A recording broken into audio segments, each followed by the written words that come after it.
بسم اللہ الرحمن الرحیم۔ عزیزان گرامی قدر، ہمارے ہاں اختلاف کے آداب کی تربیت اور تعلیم کی ضرورت ہے، یعنی ہمیں یہ بتانے کی ضرورت ہے کہ یہ ایک فطری بات ہے کہ دو افراد میں کسی مسئلے پر، کسی نظریے پر اور کسی بھی بات پر اختلاف ہو سکتا ہے۔ اصل مسئلہ یہ نہیں کہ اختلاف کو کیسے ختم کیا جائے، اصل مسئلہ یہ ہے کہ اختلاف کے ساتھ کیسے جیا جائے، یعنی ہمیں وہ سلیقہ، وہ طریقہ اور وہ انداز سیکھنا ہے کہ اختلاف کے باوجود ہمیں کس طریقے سے ایک دوسرے کے ساتھ معاملہ کرنا ہے۔ یہ غیر فطری بات ہوگی کہ اگر ہم یہ سوچیں کہ اختلاف کو بالکل ختم کر دیا جائے۔ اختلاف کبھی ختم نہیں ہوتا۔ ہاں، یہ فطری بات ہے کہ ہم اس بات کو قبول کر لیں کہ اختلاف ایک حقیقت ہے اور اس حقیقت کو ہمیں قبول کر کے اس کے ساتھ جینے کا طریقہ سیکھنا چاہیے۔ اس کے لیے ایک بہت آسان سا اصول ہے اور قاعدہ ہے اور طریقہ ہے، ایٹیچیوڈ ہے۔ اگر ہم اس کو اختیار کر لیں تو ممکن ہے کہ ہمارے معاشرے میں جو اختلاف ذاتیات تک، دشمنی تک اور پھر اس کے بعد سر پھٹول تک پہنچ جاتا ہے، شاید یہ نوبت اس کے بعد نہ آئے۔ اور وہ طریقہ اور وہ رویہ یہ ہے کہ میں جب کسی سے اختلاف کرتا ہوں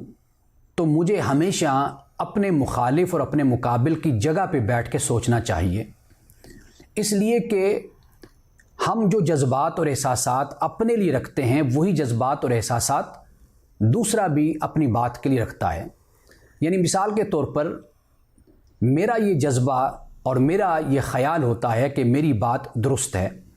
اور اسی طرح دوسرا بھی یہی خیال کرتا ہے کہ اس کی بات درست ہے۔ میرا یہ جذبہ اور میرا یہ خیال ہوتا ہے کہ میری بات کو توجہ سے سنا جائے، تو دوسرے کا بھی یہی جذبہ ہوتا ہے کہ اس کی بات کو بھی توجہ کے ساتھ سنا جائے۔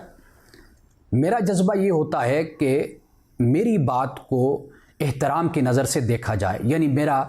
میری توہین نہ کی جائے اور میری بات کا مذاق نہ اڑایا جائے، بلکہ میری بات کو احترام کے ساتھ سنا جائے۔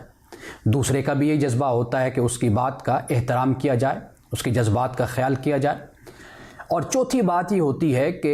میرا یہ خیال ہے کہ میں جو کچھ بھی بیان کر رہا ہوں،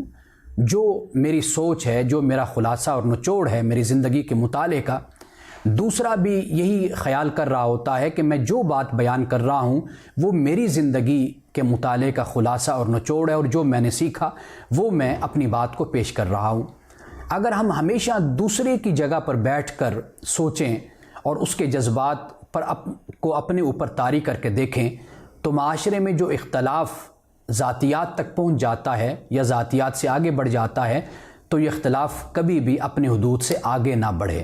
لیکن اس کے لیے شرط یہ ہے کہ ہمیں ایک دوسرے کے لیے یہ جذبات رکھنے ہیں کہ ہم ایک دوسرے کی بات کو سنیں، اس کا احترام کریں اور پھر بات کو ذاتیات تک لے کر کبھی نہ جائیں۔